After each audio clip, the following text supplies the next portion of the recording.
Eu quero que a gente hoje reflita um pouquinho sobre a importância e,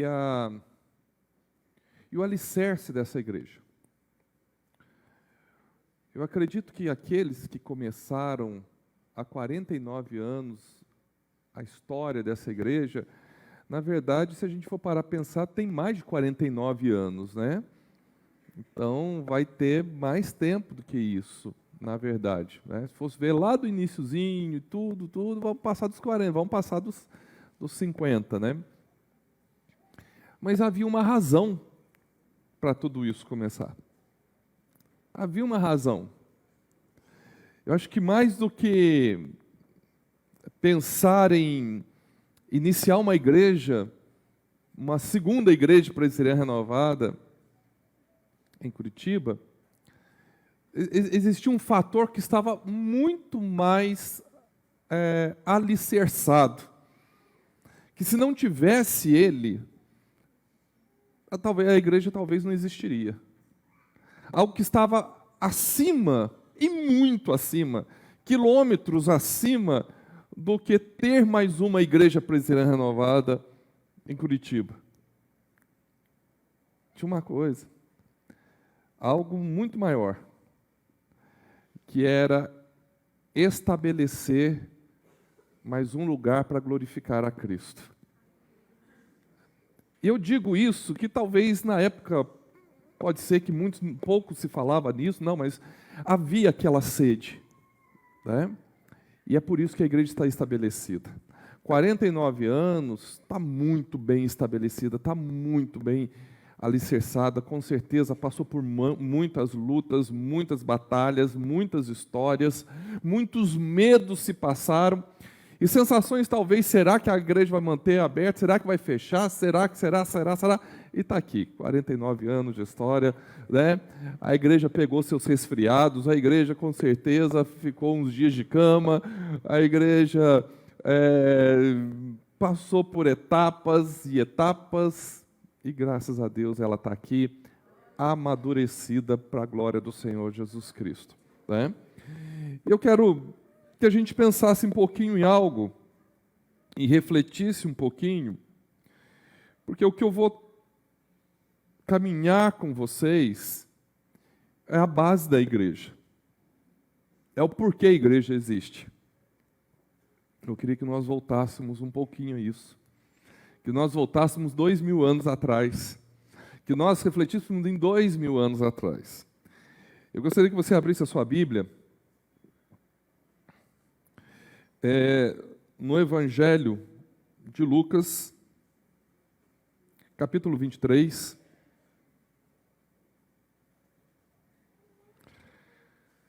Do versículo 33 ao 49.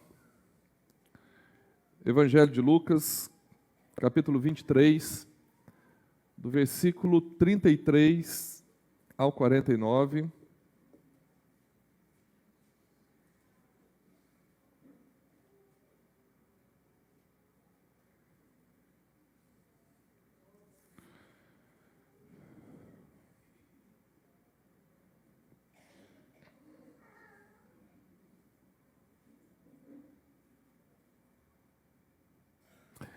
Como eu disse para vocês, eu cheguei de Brasília, né, ontem, e eu fui para Brasília na quinta-feira que eu fui para Brasília. Na quinta, né? Fui na quinta-feira para Brasília, e sexta eu dei uma ministração, uma palavra num evento, com vários líderes que estavam lá, num congresso chamado Brasil de Joelhos. E ontem também eu dei a segunda palavra, e a primeira palavra foi sobre tempo de cumprimento profético da palavra de Deus sobre a sua vida. Olha o tamanho do tema, né? Tempo de cumprimento profético da palavra de Deus na sua vida. E eu fui começar a olhar para a Bíblia sobre tudo isso, e eu comecei a olhar, falei o seguinte, meu Deus, que cenários a gente tem para a gente dizer que estamos impedidos dos tempos de cumprimento de Deus, da palavra de Deus na nossa vida. Que cenário que falta para acontecer? O que falta? E olhando, gente, eu não consigo ver mais nada. O cenário todo está aqui.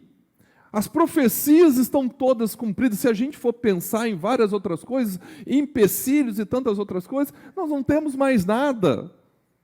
Nós não temos mais nada.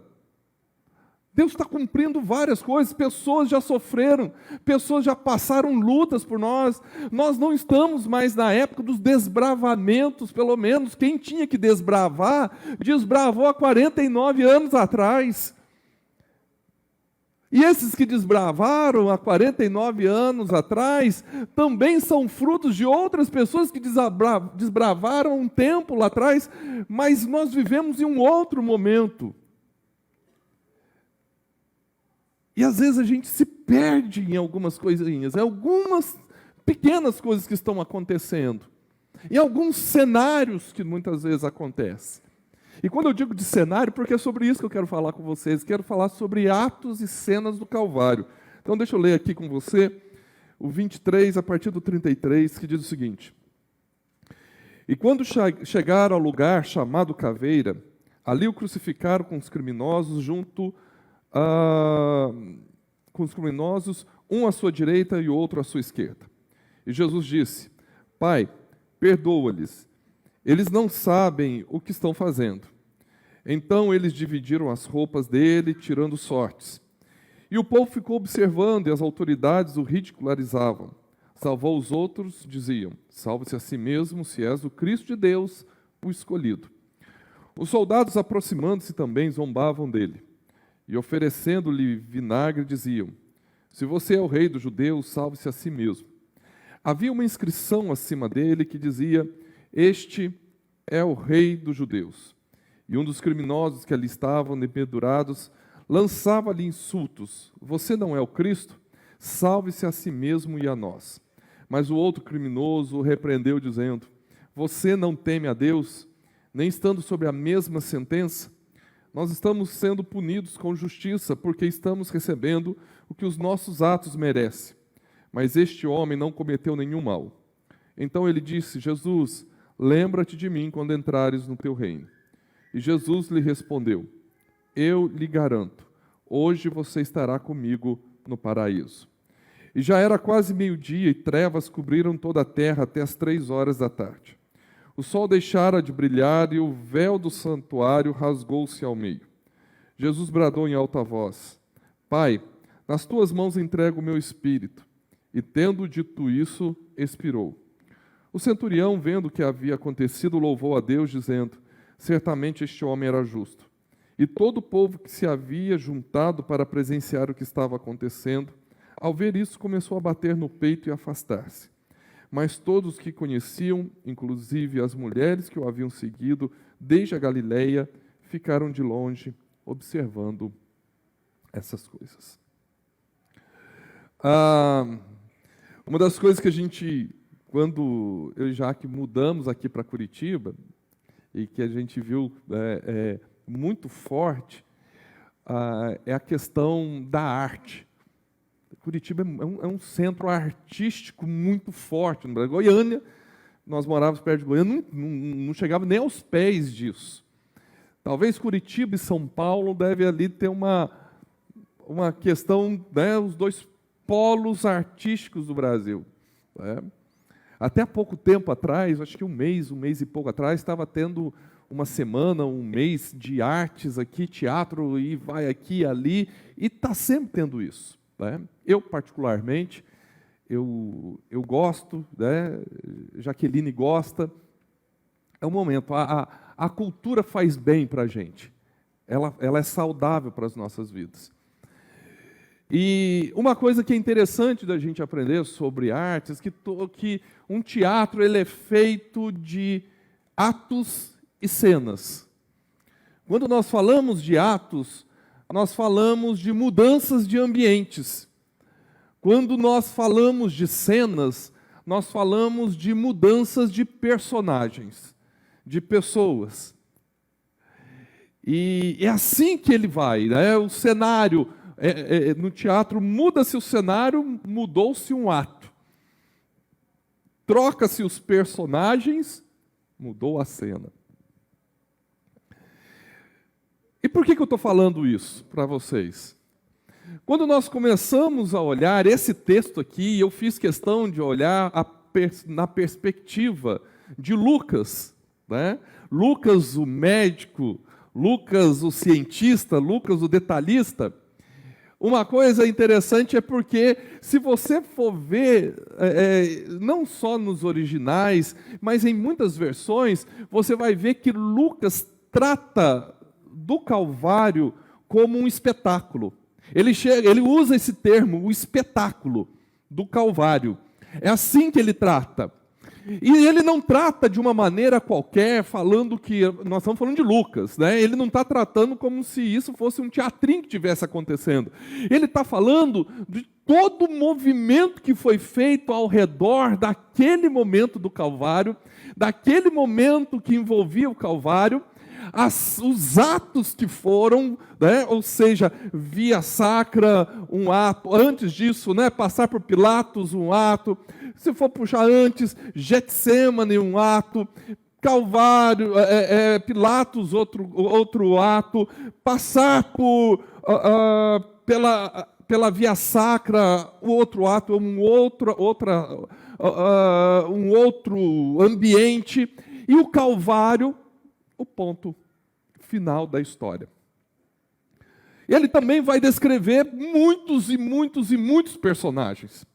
Porque Lucas vai trazer uma perspectiva que era esse olhar de alguém que está de fora e fazendo a leitura das coisas, alguém que vai fazer investigações, e Lucas, ele era categórico em investigar as coisas, era uma característica dele. O que ele escreve sempre, tanto é que o livro de Atos dos Apóstolos é escrito por quem? Por Lucas. E ele vai ser minucioso, ele é o indivíduo que está lá de fora, olhando, não se intromete em nada, e ele está só anotando e observando os mínimos detalhes. Eu lembro quando eu fui fazer faculdade de psicologia, e eu estava no meu primeiro ano, morava em Assis, e uma das coisas que falaram para mim foi o seguinte: vocês vão separar em grupos, e agora vocês vão para diversos lugares e observar o comportamento das pessoas. O meu grupo foi para o shopping de Assis, um shoppingzinho bem pequenininho, uma galeria, né? Se a gente for olhar para uma perspectiva aqui de Curitiba, era uma galeria o shopping lá de Assis. E nós chegamos na hora que abriu o shopping, 10 horas da manhã, e ficamos até a tarde. E a única coisa que nós fizemos foi sentar em uma mesa, né? 4 pessoas, com papéis nas mãos, caderno, caneta, e olhando o comportamento das pessoas. E a única coisa que a gente ficava. Chegou uma família, sentou e ficava desse jeito. E a gente ficava anotando. Ninguém sabia que a gente estava fazendo, nós só anotando o comportamento das pessoas, porque isso fazia parte dos estudos que a gente ia levar para lá, né? A gente estava falando muito sobre Bauman. E uma das coisas que a gente observou foi pessoas sentadas na mesma mesa, né? Isso era a coisa mais comum que nós levamos para a sala de aula. Pessoas na mesma mesa, sentadas, principalmente a nova geração, mas todos conversando e ao mesmo tempo não conversando. Cada um num celular, né? Naquela época não existia nem o WhatsApp, mas cada um no celular na mesma vez. Chegavam juntos, mas ao mesmo tempo separados. E Lucas, ele estava fazendo esse movimento. O movimento de Lucas sempre foi um movimento investigativo. Então, quando ele trata do Calvário como um espetáculo, ele não está falando de um teatrinho, não. Ele está falando de algo muito real. Mas ele está falando que se toma uma forma, aquilo dali, muito grande na vida das pessoas. Porque existia de tudo naquele momento. Existiam pessoas querendo crescer em cima de Jesus. Existiam pessoas que queriam destruir Jesus. Existiam pessoas que queriam salvar Jesus. Tinha gente para todo tipo e todo gosto. pessoas que cuspiram nele, pessoas que vigiavam ele, pessoas que xingaram ele, pessoas que amaldiçoaram ele, pessoas que agrediram ele. Ou seja, Jesus, ele passa esse único personagem, o principal personagem ali, ele vive o que é de comum em todos os atos e em todas as cenas é Jesus. Ele passa por todos os atos e todas as cenas, ele estava ali. Ele compunha todo. Ele era o olhar de todos. Todos olhavam para ele. Gostassem ou não gostassem, estavam olhando para ele. Admirassem ou odiassem, todos estavam olhando para ele. Ele era o motivo da observação de todas as pessoas, inclusive de quem recebeu os relatos e viu, aqueles que foram testemunhas visuais e as testemunhas auditivas que ficaram sabendo da história. E aí, quando eu começo a olhar para essa questão dos atos, das cenas, aquele dia, uma coisa que é interessante e que vale a pena a gente refletir ali. Porque aquele espetáculo, e eu vou me permitir usar esse termo espetáculo, porque era assim que Lucas trouxe essa perspectiva, houve várias leituras e várias perspectivas diferentes, baseado na posição que uma pessoa que ali estava dimensionou. Por exemplo, uma delas que a gente pode observar, e está lá no início, uma delas é de um condenado perdoando seus algozes. Ou seja, aqui nós temos um ato. E aqui nós temos também cena, temos personagens aqui. Nós temos o Cristo que dizia: Pai, perdoa porque eles não sabem o que fazem. Muita gente não ouviu o que estava ali vendo aquele momento. Muita gente nem escutou o que ele disse, você pode ter certeza disso. Mas teve pessoas que escutou o que ele falou. E essas pessoas que escutaram, pode ter certeza que teve várias visões. Quem é esse homem para falar: Pai, perdoa, porque eles não sabem o que fazem? E outros dizendo o seguinte: gente, olha o que vocês estão fazendo, vocês estão crucificando, vocês estão matando alguém que nunca fez nada. Porque era isso que estava acontecendo. Jesus estava passando pela pena de morte. E se a gente for ver a lei do talionato, o que era olho por olho, dente por dente, vida por vida. Ou seja, Jesus matou alguém? Nunca. Se Jesus tivesse que ser condenado a ter matado alguém, só se ele fosse ser crucificado pelas bactérias que entraram no corpo das pessoas e tornaram elas enfermas. Então ele foi condenado pelas bactérias porque ele matou elas por individuação. Ou ser condenado pela própria morte, porque quando ele ressuscitava alguém, ele estava matando a morte que estava na vida daquela pessoa. Se ele tivesse que ser condenado, era pelos dois, mas não por indivíduos. Mas injustamente ele estava lá. Então muita gente, nós tínhamos lá leituras, pessoas revoltadas, pessoas falando, e a fala dele era desse, do condenado perdoando os seus algozes. Ninguém nunca na história da humanidade sofreu o que ele sofreu. Ninguém passou por uma tortura tão terrível como ele passou. Suportou, carregou, sem amaldiçoar ninguém, sem humilhar ninguém, sem destruir ninguém. Não houve uma pessoa na história da humanidade que fizesse isso. Em agosto, setembro do ano passado, eu e Pedro, o meu filho mais velho, nós fomos para Israel. E nós ficamos lá 12 dias. Foi uma viagem de pai e filho. E E foi interessante, porque nós começamos a caminhar por lugares que eu falei assim, gente, era a primeira vez que eu estava aí em Israel, e olhando tudo isso que Jesus passou, a trajetória, né? Porque os lugares são muito perto um do outro. E você vendo por todo o caminho que ele passa, sai do Getsêmani, ali, em 500 metros de distância, 600 metros, está onde ficava Caifás. Ele é preso ali, ele vai ficar uma noite ali, e coisas que não estão escritas, mas que fazia parte da questão histórica e cultural, é que ele ficou preso por uma corda que segurava ele aqui no peito.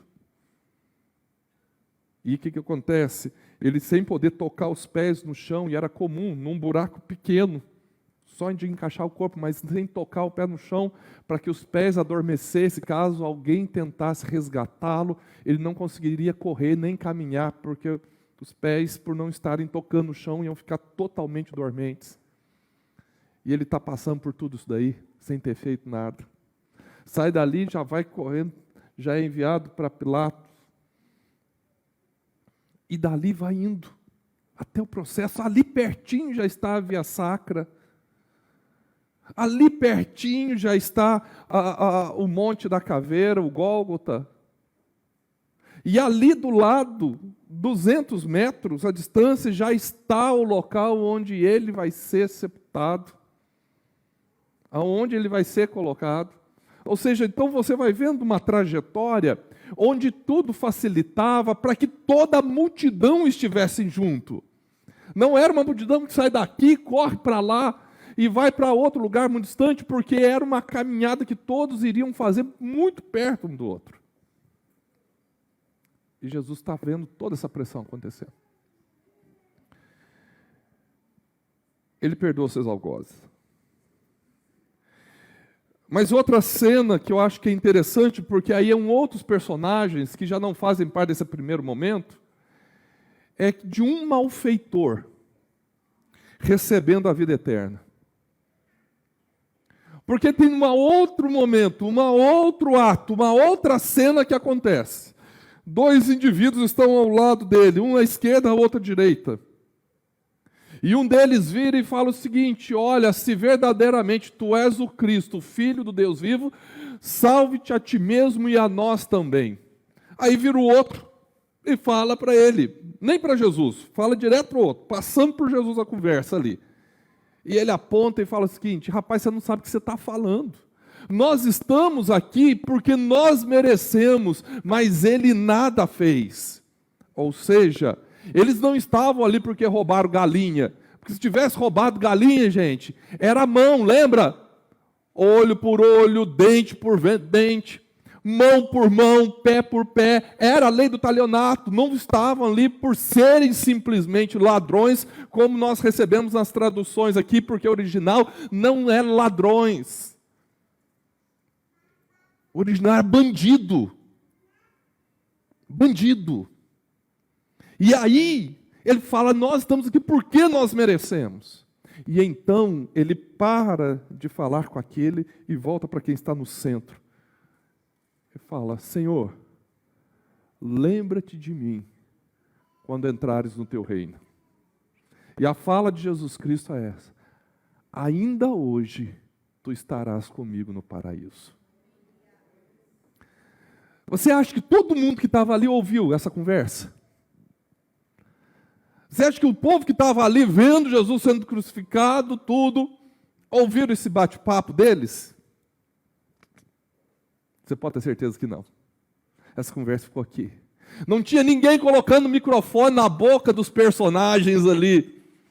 Não tinha ninguém colocando o microfone, sabe aqueles microfones antigos que você tinha um bastão, um maço, sei lá, um negócio enorme que você esticava ali para os outros poderem falar. Não tinha nada, ouvindo lá de cima o microfone, parava na boca para eles poderem falar para todo mundo ouvir aquela conversa. Não tinha, a conversa está entre os 3 ali. Ninguém está sabendo, mas está acontecendo isso no mesmo evento, no mesmo espetáculo, sem pessoas para aplaudirem, sem pessoas para amaldiçoarem, só 3 pessoas conversam. Mais um momento. Você quer ver outro que acontece? Um espectador testemunhando também a redenção. Porque no momento em que Jesus Cristo morre, o texto aqui vai falar de um centurião, lá no finalzinho do texto. De um centurião que diz o seguinte: olha, verdadeiramente ele era o Filho de Deus. E você sabe o que era o papel desse centurião? Um centurião era um soldado romano. E o papel dele ali era o quê? Guardar os crucificados. O que era guardar os crucificados? É não deixar ninguém vir até a cruz para tentar resgatar eles. Então, ele estava protegendo os crucificados de não serem retirados da cruz. Ou seja, ele estava fazendo com que a crucificação fosse cumprida. Esse era o papel daquele centurião. Ele estava fazendo o papel de fazer com que a crucificação, que Jesus realmente fosse crucificado. E na morte de Jesus, quando ele vê tudo aquilo acontecendo, ele fala: verdadeiramente, esse era o Filho de Deus. Ele reconhece. E você acha que esse centurião gritou para todo mundo ouvir? Que ele evangelizou todo mundo, que ele saiu gritando, falando? Não! Essa fala é para ele ali, e talvez poucas pessoas ouviram. Ele está assustado, ele não está falando com uma multidão. Mas é um outro evento que está acontecendo no meio daquele espetáculo que ninguém sabia. Que ninguém sabia. Você quer ver um outro que acontece ali? E naquele momento da crucificação e da morte principalmente, vai acontecer algo extraordinário. Lá no templo, o véu do templo, ele aqui que acontece? Ele é partido ao meio. Você sabe qual que era a espessura do véu? 10 centímetros. Você lembra de antigamente, o pessoal, que muita gente vai lembrar, que na televisão vinha um pessoal para rasgar lista telefônica. Você lembra daquelas listas telefônicas grossonas? Alguém lembra delas? Lembra daquelas listas telefônicas grandonas? Tem uma turma que lembra. Era um negócio grosso, com a lista amarela, né? E aparecia na televisão os indivíduos para mostrar que era forte. E vocês lembram dos indivíduos que vai rasgar uma lista telefônica no braço? A lista não tinha 10. Mas estava lá, o indivíduo ia rasgar. Gente, só a espessura do véu eram 10 centímetros. E sabe quantas dobras tinha? 70 dobras. Agora você pega 70 dobras, tá? Sabe a cortina que a gente vai fazendo aquelas dobras? E coloca em cada detalhe, porque dali é milímetros. É 1 milímetro aquilo dali. A cortina, 2 milímetros.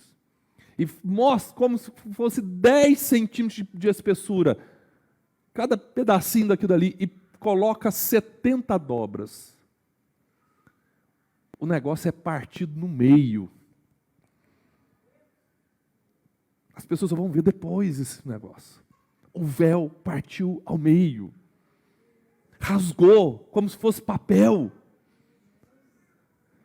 Nem os indivíduos que rasgam a lista telefônica ia conseguir fazer um trem daquele. Só tinha que ser a mão de Deus mesmo para fazer isso. É um outro evento que estava acontecendo ali. E no meio daquilo tem tantos outros, que tudo naquele momento está passando, sejam mulheres chorando, desesperadas, porque o Salvador está morrendo, sejam mulheres, ou pessoas, ou homens, estão vibrando com o fato dele estar morrendo, sendo crucificado. Todo tipo de situação estava ali, fariseus que aplaudiam, sacerdotes que também estavam ali empolgados, tinha de tudo. Era um verdadeiro espetáculo que estava acontecendo apenas diante de uma imagem. O Cristo crucificado. Mas aí começa a acontecer umas coisas interessantes. Porque você pensa que acabou ali? Não. Ele morre, ele ressuscita, ele é assunto aos céus, mas aí começa, ou melhor, continua-se o espetáculo do Calvário. Porque de repente tem um Pedro que vai falar para 3.000 e depois 5.000 pessoas, e que o assunto dele é o quê? Calvário. Mais uma cena. Mas já se passaram um bom tempo já. Ele já morreu, já ressuscitou, já é assunto ao céu, já veio o Pentecoste, já veio um monte de coisa. Mas continua o Calvário fazendo efeito. E começa um monte de coisas acontecendo, porque agora apóstolos começam a sair, e agora a pregar o Evangelho para tudo quanto é lado, e aí vem o famoso texto de Atos 1:8, e ser-me-eis minhas testemunhas, que foram as últimas palavras dele, tanto em Jerusalém, Judéia, Samaria, até os confins da terra, e eles pegam ser-me-eis testemunhas, e esse ser-me-eis testemunhas aqui para ele é testemunhar do Calvário, é testemunhar daquele dia principalmente, daquilo que ele fez por cada vida, e ele sai pregando, e vai acontecendo várias coisas, porque pessoas vão perseguindo eles, e eles continuam pregando. É por causa desse Calvário que o indivíduo se torna perseguidor ferrenho deles. Tanto é que Atos 8:1 vai falar desse indivíduo chamado Saulo, perseguidor terrível, que tinha manchas de sangue dos mártires cristãos, discípulos de Cristo. E é por causa dessa cruz que esse homem vai ter uma experiência depois com Jesus, ao cair literalmente do cavalo, onde ele, depois de se converter e receber Jesus, toda a base das cartas de Paulo, toda a base das palavras de Paulo, das pregações de Paulo, todas elas estão fundamentadas no espetáculo da cruz, daquele dia que aconteceu há tanto tempo já. Porque parece que vai passando e continua. Como eu falei ontem, trouxe um pouco de Apocalipse, quando ele se apresenta, João, agora nós estamos falando de 86, depois de Cristo, que ele vai apresentar João na ilha chamada Patmos. A primeira apresentação, ele vai falar dessa maneira: eu estive morto, mas eis que estou vivo pelos séculos dos séculos, e tenho as chaves da morte e do inferno. Ou seja, ele de novo, o que está por trás é o espetáculo do Calvário. Ninguém vai conseguindo segurar. E vai se passando, 453 mais ou menos, depois de Cristo, começa o que nós chamamos Idade Média ou Idade das Trevas. Vai se começar um movimento agora, para tentar usar de maneira errada tudo que se refere à palavra de Deus, mas sempre tentando mudar também o que era a base do Calvário. Passa-se praticamente 1000 anos, vai aparecer um homem chamado John Huss. Huss significa ganso. E aí, exatamente no ano 1415, depois de Cristo, esse homem, um tcheco, um monge católico, ele é queimado em praça pública na Alemanha. E ele é queimado e pessoas pintam nas roupas dele, fazem desenhos de demônios, fazem um chapéu pintado de demônios e queimam ele, o chamando de herege em praça pública. Porque nada mais nada menos o que ele estava tentando trazer era a base do Calvário, e tentaram calar ele.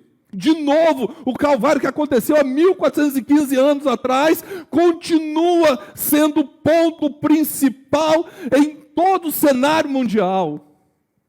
E é ali sendo queimado vivo que John Hus fala: hoje vocês matam o Hus, vocês matam o ganso, mas daqui a 100 anos Deus levantará o cisne e ninguém mais vai segurar o evangelho. No ano de 1517, um homem chamado Martim Lutero, 102 anos depois, prega nas portas da igreja da Catedral de Wittenberg, também na Alemanha, qual matou John Hus, as 95 teses, onde a base delas estava também na cruz. Estava totalmente na cruz. A estrutura delas estava na cruz. E dali veio uma revolução louca, porque deixou todo mundo se perder, e agora começa, o Martim Lutero é o primeiro a tentar fazer o processo de tradução para outras línguas, e aí vai chegando o povo que não podia ter acesso, porque era um direito só do clero, agora o povo todo vai tendo acesso à palavra de Deus, porque ele vai fazendo traduções, e vai chegando na mão do povo a palavra. E no meio dessa história vai aparecer tantos e tantos outros nomes.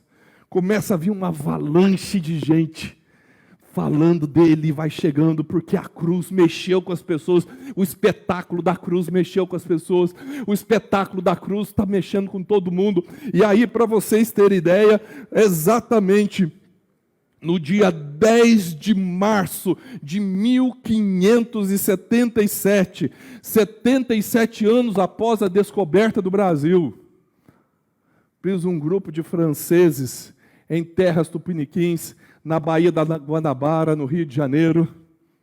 E aí, o primeiro culto é feito ali, na beira da praia, no nosso país.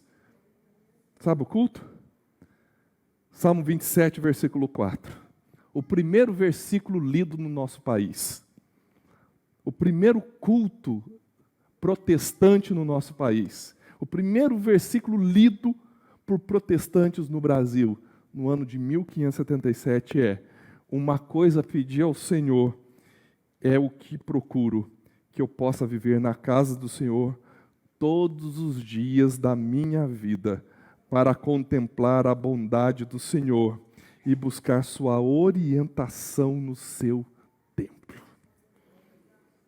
Não existia igreja, não tinha templo. Ninguém nem imaginava que iria ter poder para fazer um templo protestante ali. O Brasil, colônia de Portugal, não tinha força para nada. E ali eles chegam, eles falam: uma coisa eu pedi ao Senhor, e é o que procuro, que eu possa viver na casa do Senhor todos os dias da minha vida, para contemplar a bondade do Senhor e buscar sua orientação no seu templo. Mal eles sabiam que muito mais do que eles trazerem um versículo, eles estavam trazendo uma profecia para o nosso país.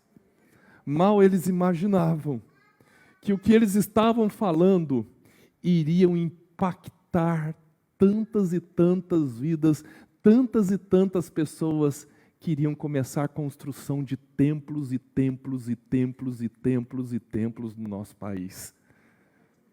Inclusive nesse lugar que nós estamos. Mal eles imaginavam que o que eles falavam, aquele momento, era uma profecia que iria acontecer séculos depois, aqui, nesse bairro, nesse espaço, nesse endereço, com um grupo de pessoas, onde esse lugar aqui seria o lugar que eu possa viver na casa do Senhor todos os dias da minha vida, para contemplar a bondade do Senhor e buscar a sua orientação.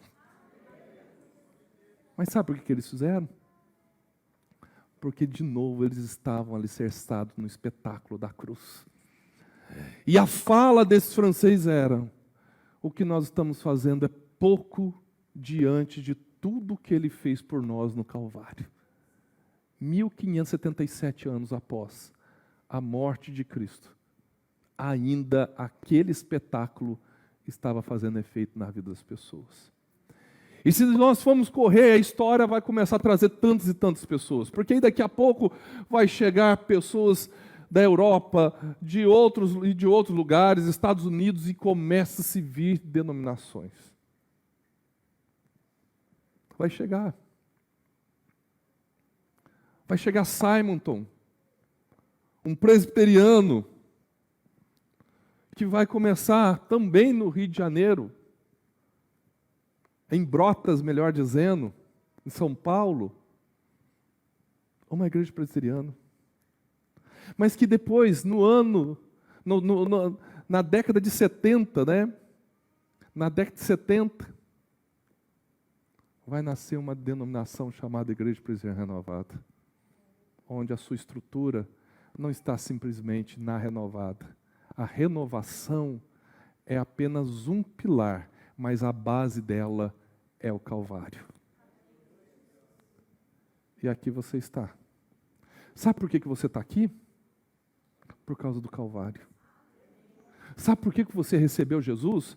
Não foi por causa da renovada, foi por causa do Calvário. Sabe por que você voltou a ter esperança? Foi por causa do Calvário. Sabe por que você voltou a ter alegria quando você pisou aqui? Foi porque esse lugar apresenta algo importante para você, que é o Calvário. Porque você do nada descobriu aqui o seguinte: eu não fiz nada, eu falhei, eu errei, eu pisei na bola, eu fiz isso, eu fiz aquilo, mas mesmo assim existiu uma pessoa e ela continua existindo, mas que há 2000 anos atrás ela se entregou por mim, ela se colocou no meu lugar, ela tomou as dores que eram sobre mim, ele foi o cordeiro levado ao matadouro no meu lugar. E é por isso que nós estamos aqui. Antes de estarmos aqui por causa do Pentecoste, nós estamos aqui por causa do Calvário. E é aqui que está a beleza da coisa. Aqui que está. Porque é na cruz que eu encontro esperança. É na cruz que eu encontro vida. É na cruz que eu encontro expectativa novamente. É na cruz que eu encontro uma nova caminhada para mim. É na cruz que eu passo a ver as coisas de um jeito diferente, com uma leitura diferente. Mas deixa eu te dizer como foi naqueles dias no Calvário, como aconteceu naquele dia, melhor dizendo, onde cada um teve uma visão diferente, uma experiência diferente. Até hoje, pessoas continuam tendo experiência ao olhar para aquele momento do Calvário, como foi comigo e com você. Quando você olha para a morte de Jesus, quando você olha para aquele dia, como que você vê? Qual o olhar que você tem? Porque essa é a nossa base. Nós estamos aqui também para continuar propagando aquele acontecimento, que é o que mexe, é o que faz a sociedade caminhar. O dia em que o sol se escondeu, porque houve trevas, que a terra não suportou o Filho de Deus sendo crucificado e tremeu, como diz o texto na Bíblia. O dia que a natureza gritou pelo Filho de Deus sendo morto. O dia que é considerado o dia mais triste da história da humanidade e mais injusto da história da humanidade, é o dia mais feliz da minha vida, porque na morte do Senhor Jesus Cristo, eu fui encontrado, eu fui resgatado, eu fui devolvido, eu fui chamado de filho, eu fui para ficar com Ele. É esse Calvário. E aí, quando eu olho para os 49 anos, gente, não tem 49 anos se ele não tiver estruturado no Calvário. Não tem igreja se não tiver estruturado no Calvário. Não tem comunidade se não estiver estruturado no Calvário. Tentaram calar, mas não conseguiram lá atrás, os próprios apóstolos. Você sabe o que fizeram, segundo historiadores? Chegavam a ver se eles estavam controversos na fala dos acontecimentos de Jesus, porque acreditavam que havia um delírio em conjunto, mas tudo que um falava, o outro repetia, e mesmo sendo pressionado, e mesmo sendo ameaçado, o discurso era o mesmo de todos eles. Pensamentos totalmente diferentes, como o gnosticismo, não conseguiram sobreviver. Tentaram dizer que Jesus não era Deus, era um semideus, como usavam a ideia de um Hércules da vida, ou seja, metade Deus, metade homem, mas não conseguiram sobreviver àquilo que todos entendiam ali, que receberam Jesus, que ele era 100% Deus e 100% homem. Ele não tinha metade de Deus, ele não tinha uma parcela de Deus. Deus era a totalidade dele, Deus era o todo dele, Deus era do alto da cabeça à planta dos pés. Ali estava Deus diante da humanidade. E ele também não tinha metade de um corpo apenas, ou seja, metade homem. Não, ele era 100% homem, e isso deixava eles doidos, os gnósticos, porque toda a estrutura que eles tinham era grega. Era de um Deus que teve relação sexual com uma humana, que era a perspectiva de Zeus com uma mulher, e dali saiu uma metade Deus, metade homem, um semideus. Só que para eles não conseguiam, no gnosticismo, caber que ali, quando falava de Jesus, não se via metade Deus ou metade homem, se via Deus por inteiro. E aí então eles tentavam explicar o inexplicável, que era, como que Deus vai caber todinho no corpo humano? Não tem. Só Deus. Por isso é Deus. Simplesmente. Porque se você explicar, deixa de ser Deus. Se você conseguir explicar, parou de ser Deus. Comparou-se ao humano. E ele não se compara a mim e a você. Ele não é igual a mim e a você. Mas ao mesmo tempo, ele é empático a mim e a você. Tanto que enviou o seu Filho unigênito, para que todo aquele que nele crê não pereça, mas tenha a vida eterna. E são esses conceitos que fizeram uma igreja existir. Mais uma, que compôs aquelas profecias, que compôs o Calvário e as profecias daqueles missionários franceses que fizeram o primeiro culto no Brasil. Não trouxeram nenhuma denominação. Quase ninguém fala deles porque não foi implantada uma denominação. Simplesmente fizeram um culto. Falaram uma palavra. Pararam. E aí, se você continua o texto do Salmo 27, que eles não pregaram, mas você vai ver algo interessante. Se você olha para o verso 5. Pois no dia da adversidade, ele me guardará protegido em sua habitação. No seu tabernáculo me esconderá e me porá em segurança sobre um rochedo. É isso aqui que é a igreja. Eles estavam falando sem saber. Eles estavam falando que a igreja, e aí eu vou trazer para cá, para esse espaço aqui, agora eu estou falando do espaço mesmo, da comunidade. Ele estava dizendo, vai ter um lugar lá em Curitiba, um lugar, entre tantos outros que vai ter, mas um lugar que você pode dizer: eu posso viver na casa do Senhor.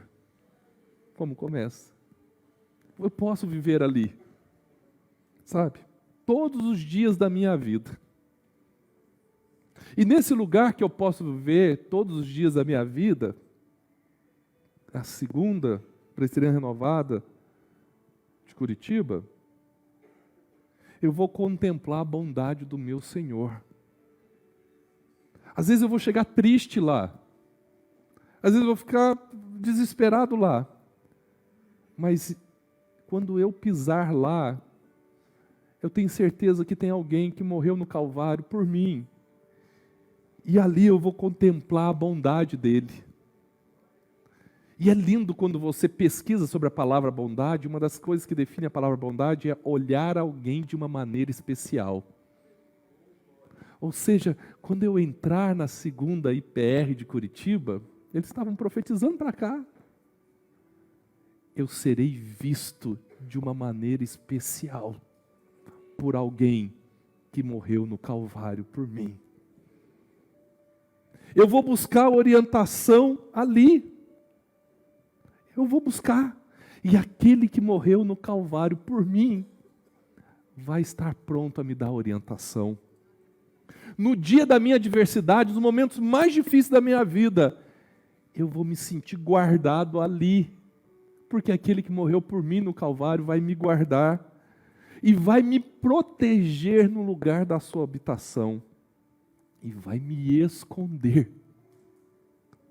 Quando as pessoas, numa época, eu acho que cabe muito bem para os dias de hoje essa palavra me esconder, né?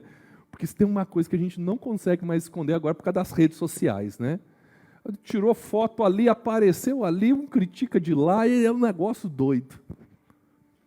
Mas ele sabia que ia chegar o poder das redes sociais, que tirou totalmente a privacidade das pessoas. Mas aqui ele está dizendo, ele vai me esconder, mesmo quando eu estiver sendo exposto. Ele vai me esconder, mesmo quando estiverem falando de mim e me expondo publicamente. Ele vai me esconder. Vai me esconder. E não só vai me esconder, como ele também me colocará em segurança sobre um rochedo. Você sabe onde ficavam os rochedos? Era no alto da montanha. Rochedo não ficava embaixo, ficava no alto da montanha. Toda vez que eles falavam rochedo, vou te levar para o alto da montanha. Porque ali as pessoas não enxergam você. Então vou fazer você não ser visto por elas, porque é bom para você. Não é por causa delas, é porque é bom para você. Sentir que eu estou dando privacidade para você, cuidando de você. Eu vou levar para o rochedo. Está aqui. Aqui o segredo da igreja. O Calvário é a sua base. E está aqui uma profecia de 1577. Primeiro culto no Brasil. Primeira pregação no Brasil. Primeira fala no Brasil. Primeiro versículo lido no Brasil. Que talvez, sem ele saber, ele estava dizendo tudo que seria esse ambiente aqui. Lugar de refúgio. Rochedo. Lugar que te acolhe. Lugar que estende a mão. Lugar que te protege. Porque todas as pessoas que compõem esse lugar estão firmados no Calvário.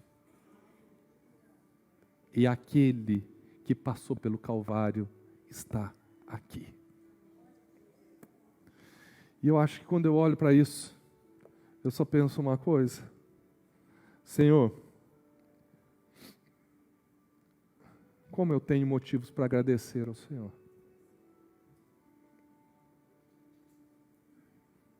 Como eu tenho motivos.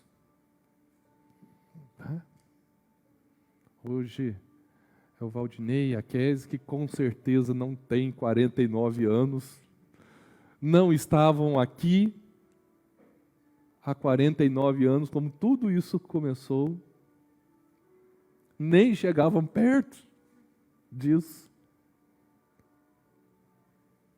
Mas Deus já estava preparando para eles poderem passar por esse momento. Viverem uma época, colocar-se na história de uma época que eles não fizeram nem parte do início, mas que o Senhor já os tinha colocado desde o início. Só o Calvário explica. Só aquele dia explica. E sabe o que eu vou falar para você? O espetáculo do Calvário vai continuar. Por isso que eu digo para as pessoas ficaram muito preocupadas ano passado, por favor, não me entenda mal, com questões políticas. Eu vi o povo cristão muito desesperado. Pessoas desesperadas. Pessoas tentando resolver com suas próprias mãos. Alguns até na força do ódio. E eu posso falar de carteirinha, porque eu estava pertinho de Brasília, então parece que o negócio ferve lá na região que eu estava. Gente, a presidência de ninguém aqui é maior do que o que aconteceu no Calvário. A eleição de ninguém aqui é maior do que aconteceu no Calvário. Ninguém tira o poder do Calvário. Ninguém tira o dia do Calvário. Ele não fez aquilo para ser um mártir, gente. Ele fez aquilo para ser um salvador da humanidade. Ele não fez aquilo, olha, aquilo a coisa vai me destruir, ou aquilo vai me derrubar. Nada foge do poder e do controle dele. E nós estamos aqui. Ele levanta pessoas, Ele derruba pessoas, Ele levanta aquele que Ele derrubou de novo, Ele faz o que tiver que ser feito, porque Ele é o dono. Gente, na história da humanidade, entenda isso, ninguém conseguiu calar o Calvário, ninguém conseguiu calar aquele dia, ninguém conseguiu calar o sacrifício de Jesus pelas nossas vidas. Tentaram montar até uma idade das trevas aí para tentar mudar a história, não conseguiram. Que nem ontem eu falei, passou Nero, passou fulano, passou Beltrano, não conseguiram. Pessoas da pior espécie pararam. Vocês acham que alguém vai conseguir parar aquele dia? Vocês acham que alguém vai conseguir tirar o pé do acelerador de Jesus Cristo? Ninguém consegue tirar o pé do acelerador dele. A história é dele e nós compomos a história. O carro é dele e nós não dirigimos, nós sentamos junto ali. A direção é dele, a estrada é dele, a caminhada é dele, o tempo é dele. A gente só desfruta. Está sendo perseguido? Nós continuamos. Vocês podem tocar aqui na minha pele. Vocês podem tocar no meu corpo, mas vocês não podem tocar o que está dentro de mim. Vocês não podem tocar nas minhas crenças. Ninguém pode fazer isso. E é por isso que nós vamos continuar, para a glória de Jesus. Até o dia que num culto como esse, estivermos aqui, e o Senhor virá e vai falar o seguinte: agora basta. A nossa conversa no Calvário vai ser de um jeito diferente. Vocês não vão precisar mais falar de mim. Porque agora vocês vão conversar comigo pessoalmente. E para isso, eu vou arrebatar vocês. Eu vou levar vocês. E nós estaremos juntos. E lá eu vou contar tudinho para vocês, como é que eu passei, como é que eu senti, os detalhes, que os livros não conseguiram trazer tudo. nos mínimos. Eu vou contar. As dúvidas que vocês tiverem, eu vou tirar de vocês. Agora vocês não vão mais precisar falar. Porque agora eu vou conversar com vocês sobre como foi esse dia. Então continue a falar do Calvário. Continue a estar estruturado no Calvário. Que a tua alma esteja tatuada pela cruz. Não como símbolo de morte, como algo que determina o fim de uma era e o início de uma era na tua vida. A separação de épocas, onde eu não conhecia Jesus e agora eu ando com Ele. E enxergue como essa comunidade, a comunidade onde você fala com Ele, a comunidade onde você se sente seguro na presença dEle, a comunidade que não vai te abandonar nos momentos difíceis. Por isso, não se abandone. Eu vejo muitas pessoas se abandonando, saindo, fugindo, indo embora, esperando que as pessoas adivinhem. Não. Fale, abra o seu coração, abrace e seja abraçado. Vamos ficar em pé, em nome de Jesus. Senhor, te agradecemos por tudo que o Senhor já tem feito neste lugar. Obrigado pelos 49 anos dessa igreja. Obrigado por aqueles que abriram caminho. Obrigado por aqueles que ainda permanecem, ó Pai, desde o início dessa igreja. Obrigado por aqueles, Deus amado, que escreveram história e estão escrevendo, e por aqueles que virão, Senhor, e continuarão escrevendo essa história. Ó Pai amado, que essa igreja continue avançando, que essa igreja continue produzindo, ó Pai amado, vidas, ó Deus amado, transformando histórias, realidades, Senhor, que continue sendo uma igreja, Pai amado, de pessoas comprometidas com Cristo. Nós queremos, ó Pai, continuar afirmando que nós existimos para ser uma igreja de pessoas comprometidas com Cristo e avançamos, ó Deus amado, para o alvo. Que o Senhor esteja conosco, ó Pai, cada dia mais. Muito obrigado por tudo que o Senhor falou durante este final de semana. Obrigado por cada pessoa envolvida, por cada equipe, cada voluntário. Obrigado, Deus amado, pela liderança dessa igreja. Te louvo, ó Deus, pela vida do pastor Ayrton e da Jaque. Deus, muito obrigado pela vida dos teus filhos. Que o Senhor continue abençoando o ministério, abençoando a vida deles, ó Pai, suprindo todas as necessidades, ó Pai amado, e cumprindo os teus propósitos na vida dos teus filhos, ó Deus, hoje e sempre. Obrigado por cada um que está aqui, pelos visitantes, que o Senhor continue com cada um, abençoando a semana, dando um retorno ao lar abençoado, uma noite tranquila de sono reparador. Eu peço e te agradeço em o nome do Senhor Jesus. Amém. Amém. Estenda as suas mãos, meus amados e queridos irmãos e irmãs, que o grande amor do eterno Pai, que a graça e a paz do nosso Senhor e Salvador Jesus Cristo, que as consolações e a comunhão do Espírito Santo de Deus estejam presentes na vida de cada um de vocês, e todos dizem amém. Vamos dar um aplauso ao Senhor.